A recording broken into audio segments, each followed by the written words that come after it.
Hello everyone, कैसे हैं आप सब। एक बार पुनः से कोचिंग क्लासेस पर स्वागत है बच्चों। एमपी बोर्ड में हिंदी का जो एग्जाम है 6 फरवरी को होना है बच्चों, और भाव पल्लवन पूछा जाता है 3 नंबर में। भाव पल्लवन अधिकांश बच्चे सोचते हैं कठिन होता है, इसे हम अपने भाषा में लिखेंगे नंबर नहीं मिलेगा, तो बिल्कुल आप परेशान ना हुआ करें बच्चों। इसको आप लोग आसान तरीके से आसान भाषा में लिखेंगे। आज की इस वीडियो में हम लोग सीखेंगे। सबसे पहले आप लोगों को लगे कौन कौन सा हम तैयार कर लें, तो आपको कुछ महत्वपूर्ण यहाँ पर मैं दे रखा हूँ बच्चों। जैसे जननी जन्मभूमि स्वर्ग से महान है, इसका भाव पल्लवन कीजिए। दूर के ढोल सुहामन लागे, स्वतंत्रता हमारा जन्मसिद्ध अधिकार है।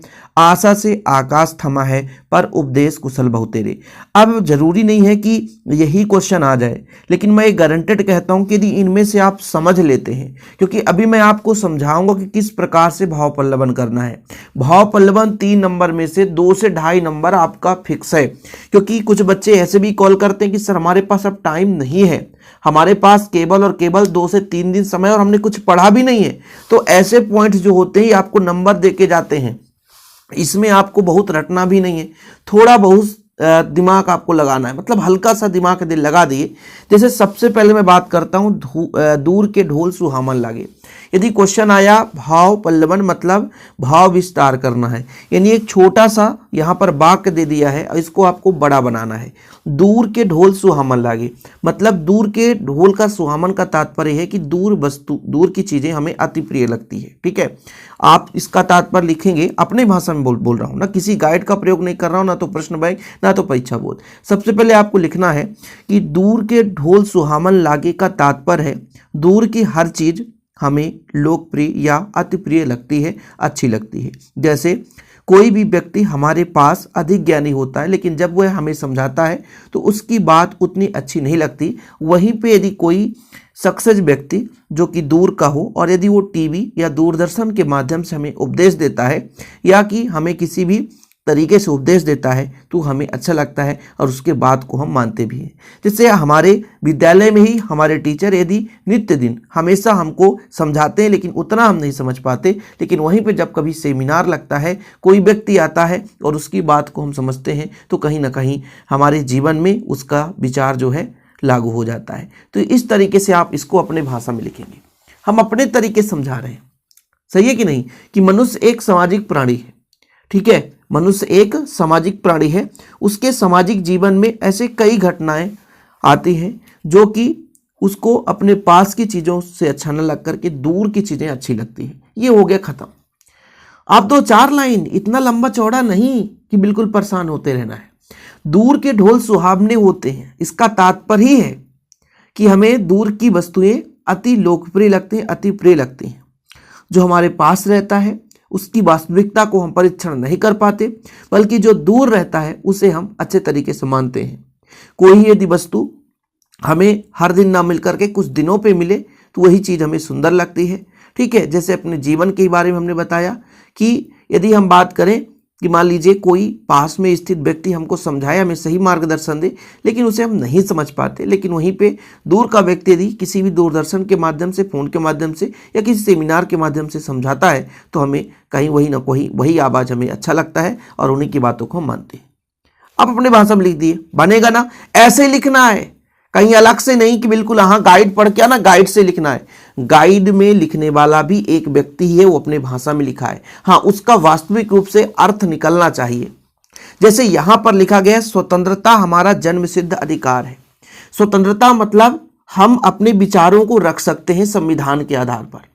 हम हमारे जीवन में जीने की कला या हमारे जीवन जीने की शैली जो भी है, इसके लिए हम स्वतंत्र हैं। एक निश्चित दायरे में रह करके हम अपने विचार को व्यक्त कर सकते हैं। हम किसी भी स्थान पर आ सकते हैं, किसी स्थान पर जा सकते हैं, या हम अपने देश के किसी स्थान पर घूम सकते हैं। ये जो हमारा स्वतंत्रता है ये हमें जन्म से मिला है और हम इसका प्रयोग अपने जीवन में कर सकते हैं।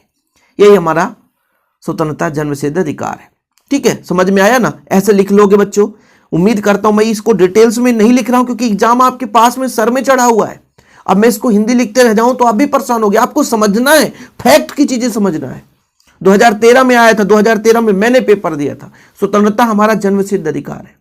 इसका तात्पर्य है कि मनुष्य का जो जीवन है, यानी जो मानव है, वो हर चीज़ों से स्वतंत्र है, एक निश्चित दायरे में रखते हुए हर चीज़ों का प्रयोग कर सकता है, क्योंकि उसे जन्म से ये चीज़ें मिली है। कहीं भी आ जा सकते हैं, अपने विचार को रख सकते हैं, अपने विचार को व्यक्त कर सकते हैं। ठीक है, कहीं भी हमारे देश में किसी भी जगह आने जाने की फुल स्वतंत्रता है, एक निश्चित दायरे में। दायरे का तात्पर्य होता है एक संविधान का एक नियम होता है। ठीक है, तो यह हमारा स्वतंत्रता है, कोई व्यक्ति हमारा नहीं छीन सकता, ये हमें जन्म से मिला है, इसलिए हम स्वतंत्र हैं, अपने बातों विचारों को रख सकते हैं, कहीं भी आ जा सकते हैं, घूम सकते हैं, किसी को समझा सकते हैं, दो शब्द हम किसी को बोल सकते हैं एक निश्चित दायरे के आधार पर। ऐसे आप लिख सकते हो। अब जैसे जननी जन्मभूमि स्वर्ग से महान है, इसका तात्पर्य क्या है, अपने भाषा में लिखना है। अब हम कहो कि भाई श्लोक, कहावत, कहानी किसी रविन्द्रनाथ टैगोर जी का, ये सब हमसे नहीं बन पाएगा, तो भाई उसको पढ़ना भी नहीं है, कम समय है ना। जननी जन्मभूमि स्वर्ग से महान है। अब जननी का तात्पर्य होता है जो हमें जन्म देती है, और जन्मभूमि जहां हम जन्म लेते हैं। जैसे हम मान लीजिए शहडोल जिले से हैं, तो ये हमारा जो भूमि है, हमारे मध्य प्रदेश की भूमि, हमारे भारत देश की भूमि, हमारी जन्मभूमि है। और जननी जो हमारी माँ है, इन जननी और जन्मभूमि ये दोनों ऐसे हैं जिनका उपकार हम जीवन में कभी नहीं भूल सकते, इनका ऋण हम कभी नहीं चुका सकते। समझ रहे हैं, मतलब हमें स्वर्ग में कितना भी अच्छा स्थान मिल जाए, लेकिन फिर भी हम कहना चाहेंगे कि जो जननी हमारी जो माँ है और जन्मभूमि अर्थात जहाँ हम जन्म लिए हैं, वो हमें स्वर्ग से भी अच्छा है। क्योंकि हमारे जीवन में जो प्रेम है, जो हमारी भाषा है, जो बोलने की शैली है, जो हमें जीवन जीने की कला है, वो कौन दिया, हमारी माँ ने दिया। और हमें रहने के लिए स्थान कौन ने दिया, तो जन्मभूमि से मिला। इसलिए हम कह सकते हैं कि जननी और जन्मभूमि से स्वर्ग महान नहीं है। अर्थात जननी और जन्मभूमि, यानी जननी का मतलब हमारी माँ, और जो हमारा भूमि है वो शीतल छाया प्रदान करता है, गोद में पलने के लिए जगह देता है। ठीक है, इसलिए ये जो जन्मभूमि, कर्मभूमि, ये जो है स्वर्ग से भी महान है। तो दो तीन आपको मैं वैसे ही आसानी से समझा दिया। जननी जन्मभूमि स्वर्ग से महान है, इसका तात्पर्य तो क्लियर ही हो गया कि जननी जो मेरी माँ है, जन्मभूमि जहाँ हमने समय जन्म लिया है, जहाँ हम रह रहे हैं, तो इनका उपकार हमारे जीवन में इतना ज़्यादा है, इतना ज़्यादा है कि इनका उपकार हम कभी भूल नहीं सकते, इनका हम सदैव ऋणी रहेंगे। वहीं पे जो माँ हमें जीवन जीने की शैली सिखाई, बचपन में उंगली पकड़कर चलना सिखाई है, हमें बोलचाल की भाषा सिखाई है, वहीं पे जो हमारा जन्मभूमि है वो हमारे रहने के लिए शीतल छाया दे रहा है, हमें गोद में पालने के लिए जगह दे रहा है। इनके मतलब उपकार को हम कैसे भूल सकते हैं।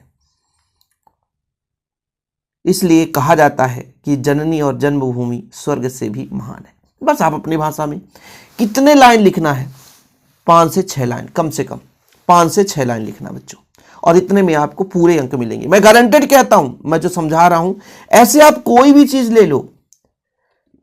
जैसे हमारी संस्कृति की जड़ें आज भी काफी मजबूत है। संस्कृत की जड़ें, संस्कृति क्या है, जो हमारी भाषा है, जो हमारी आचार विचार है, जो हमारे भारत देश की परंपरा है, यही संस्कृति है। और ये आज से नहीं, बहुत पुराने समय से चला आ रहा है। उनके आदर्श और विश्वास की दृष्टि से देखा जाए तो उनकी जड़ बहुत मजबूत है, उनकी पकड़ अंदर तक, गहराइयों तक है। संस्कृत के आदर्श, इसको हम सरलता समाप्त नहीं कर सकते, इसका बल मजबूत है। तो ये आप अपने भाषा में लिख सकते हो। आशा से आकाश थमा है। आशा मतलब क्या होता है बच्चों, उम्मीद। जैसे मनुष्य जो है कर्म करने वाला एक प्राणी है। यदि जीवन में किसी काम के लिए उद्देश्य रखता है तो उसे एक उम्मीद होती है, चाहे भले उस चीज से वो जीत जाए।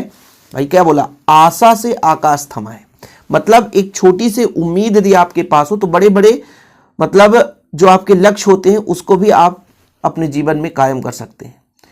यदि आप जैसे यूपीएससी की तैयारी कर रहे हैं तो एक उम्मीद, आकाश नहीं, बड़ा सा विस्तृत रूप, उसको भी एक उम्मीद अपने जीवन में रख लेते हैं। आपका टारगेट है कि हमें 12th क्लास में 90% लाना, तो आपके अंदर आशा है, और आशा से आकाश नहीं, बड़ा सा लक्ष्य थमा हुआ है। यहाँ आकाश का तात्पर्य यह है कि एक बड़ा सा लक्ष्य। मनुष्य विचारशील एक कर्मशील प्राणी है, मतलब मनुष्य हर प्रकार से कर्म करने वाला एक अच्छा प्राणी होता है, जो कि उस क्रियाकलाप को करते हुए, नहीं उस कर्म को करते हुए कभी तो हार मानता है, कभी तो सफलता प्राप्त होती है, कभी जीत मिलती है। लेकिन इन सभी जगह उसको जीवन जीने के लिए शैली प्राप्त है, मतलब ना तो हार मानने में और ना तो जीतने में कभी भी वो निरंतर असहाय नहीं होता है, आशा नहीं छोड़ता। वो अपना आशा बनाए रखता है, अपना प्रयास बनाए रखता है, और एक दिन उसके जीत तक ले जाता है। मतलब वही जो उम्मीद होती है, वही जो आशा होता है, उसे जीत दिलाता है। जीवन में कभी इसलिए कहा जाता है कि आशा नहीं छोड़नी चाहिए, आशा से ही आकाश थमा है।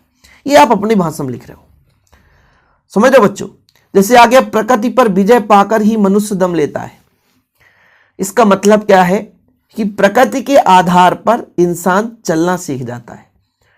प्रकृति पर विजय, और प्राकृतिक चीजों से मिली हुई चीजों की बात करें, जैसे आप खनिज पदार्थ है, भोज पदार्थ है, पृथ्वी तल से निकाले गए विभिन्न प्रकार के धातुएं, सूरज के बारे में जानकारी प्राप्त करना है, चंद्रमा के बारे में जानकारी प्राप्त करना, मंगल ग्रह तक पहुंचना है। ये सब क्या है बच्चों? एक प्रकार से प्रकृति की चीजों की नई तर्क या नई खोज है। कहने का तात्पर्य, मनुष्य क्या करता है? प्रकृति की चीजों को सदुपयोग करने के लिए, प्रकृति की चीजों के निरंतर खोज के लिए लगा रहता है। ठीक है, कहीं ना कहीं अपने कर्म में लगा रहता है। अद्भुत प्राणी है, किसी को भी वो चुनौती दे सकता है। वहीं पे वो प्रकृति से भी हार नहीं मानता, प्रकृति को भी चुनौती दे देता है। जैसे चंद्रमा तक पहुंचना एक प्रकृति को चुनौती है, सूर्य के बारे में खोज करना एक प्रकृति को चुनौती है। तो जो मनुष्य जो है वो जीवन में कभी हार नहीं मानता, बल्कि नई नई चीज़ों के लिए वो अग्रसर रहता है। ये आप अपने भाषा में लिख रहे हो, और ऐसे ही लिखोगे बच्चों तो मैं उम्मीद करता हूँ आपको नंबर मिल जाएंगे। जरूरी नहीं बच्चों कि यही आए, लेकिन इसका तरीका मैंने आपको समझाया कि भाव पल्लवन का तरीका ऐसा होना चाहिए, आप आसानी से लिख सकते हैं। ओके बच्चों, तो फिलहाल आज के लिए इतना ही। वीडियो पसंद आया तो लाइक करके शेयर कर दे। ऐसे वीडियो पाने के लिए चैनल को सब्सक्राइब कर लें। जय हिंद, वंदे मातरम।